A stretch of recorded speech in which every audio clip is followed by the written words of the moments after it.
ওয়ামা খালাকাতুল জিন্না ওয়াল ইনসা ইল্লা লিয়াবুদুন। আল্লাহ পাক বলেন, আমি জিন আর ইনসানকে আমার দাসত্ব, আমার গোলামির জন্য আমি আল্লাহ পাক বানিয়েছি।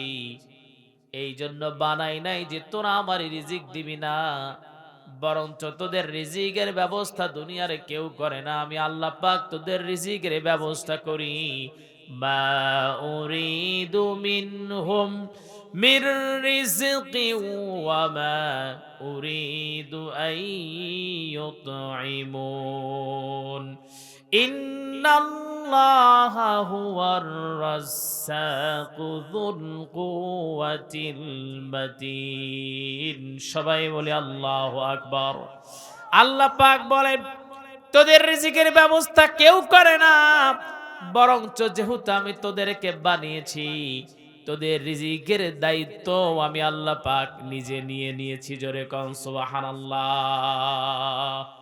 আমার ভাইয়েরা, এই দুনিয়াতে মানুষ রিজিকের জন্য এমন কোন অপকর্ম নাই যেটা করে না। এই রিজিকের জন্য মানুষ দুনিয়াতে যত পরিশ্রম করে, অন্য কোনো পরিশ্রম এত মানুষ করে না। আমার ভাইয়েরা, আমার বন্ধুগণ, আল্লাহ পাক বলেন, শোনো, আমি আমি আমি আমি এমন একজন রব, তোমাদেরকে রিজিকের ব্যবস্থা আমি করে দেই। ওয়ামা মিন দাব্বাতিন ফিল আরদি ইল্লা আলাল্লাহি রিজকুহা।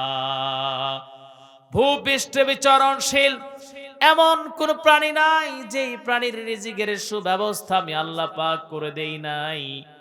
আল্লাহ পাক বলছেন, শোনো, আমি যেহেতু তোমাদেরকে সকল নিয়ামত দিয়ে পরিপূর্ণ করে দিয়েছি বান্দা, আমি যেহেতু তোমাদেরকে বানিয়েছি, তোমাদের সকল কিছুর ব্যবস্থা আমি আল্লাহ পাক করেছি। দুনিয়াতে সব তো তোমাদের জন্যই বানিয়েছি।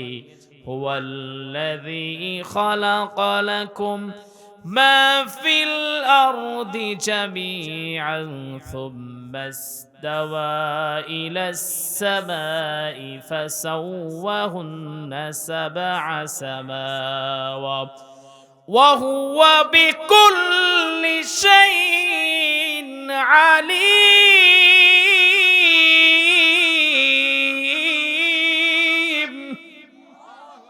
আল্লাহ পাক বলেন, পৃথিবীতে তোমাদের জন্য সবকিছুই তো আমি আল্লাহ পাক বানিয়েছি। তার মানে সবকিছু মানুষের জন্য আল্লাহ পাক কল্যাণের জন্য বানিয়েছেন, আমার জন্য বানিয়েছেন, আপনার জন্য বানিয়েছেন।